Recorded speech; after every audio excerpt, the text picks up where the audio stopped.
तो काम हमने मुख्य रूप से भक्ति करनी चाहिए थी। इसे जीव को इसे काल जंजाल से बचाना चाहिए था। इन दुखों से बचने के लिए हमें नाम की कमाई करनी चाहिए थी और जीवन को सुख से जीना भी चाहिए था, जिसको दूसरों को भी सुख दे। लेकिन वो काम हम नहीं कर पाए। तो ये तीसरी प्रकार की भक्ति है जो मुक्ति के लिए करते हैं कि मुक्त हो जाए।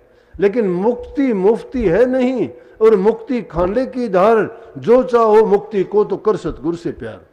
मुक्ति अगर चाहते हो तो सतगुरु से प्यार करो। सतगुरु से प्यार का मतलब भी समझो।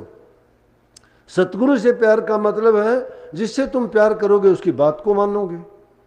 गुरु आपसे क्या चाहता है? गुरु कहता है कि तुम अच्छा जीवन जियो, कोई बुराई ना करो।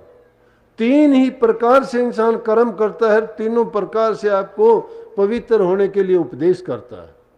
वो कहता है मन से, वचन से और कर्म से आप सभी अच्छे काम करते चलो।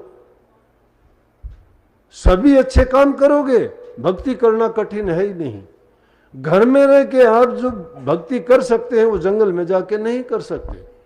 जंगल में जाने वाला तो चूक भी जाएगा, लेकिन जो संगत में गुरुमुखों का संग करता है, सतगुरु के सत्संग में वचन सुनता है, समय समय पर आने वाली बाधाएं, हम समय समय पर इस मन में पड़ने वाले भ्रम, और कभी कभी किसी चीज की भ्रांति हो जाती है, वो भ्रांतियों का समाधान किससे करवाएं, उन भ्रमों का निवारण किससे करवाएं, किससे इलाज करवाएं?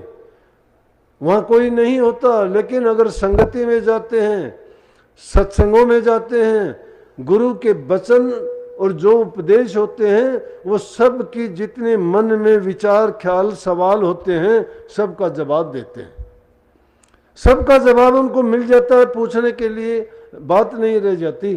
कितने लोग ऐसे आते हैं, वो कहते हैं जी मैं पूछने के लिए ये आया था कि कुछ पूछता, लेकिन आने के बाद पता नहीं क्या हुआ कि वो सारी बातें भी भूल गया और सारी बातों के जवाब भी मिल गया कि मुझे क्या पूछना था।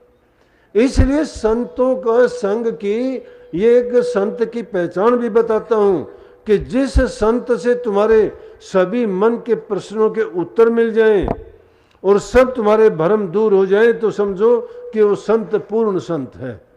और उस संत की शरण तुम्हें मिली है तो तुम्हारा निश्चित रूप से कल्याण है, क्योंकि उनके वचन हमारे लिए उसी प्रकार से काम करते हैं जिस प्रकार से आदमी को जीवन देने वाली दवाई काम करती है।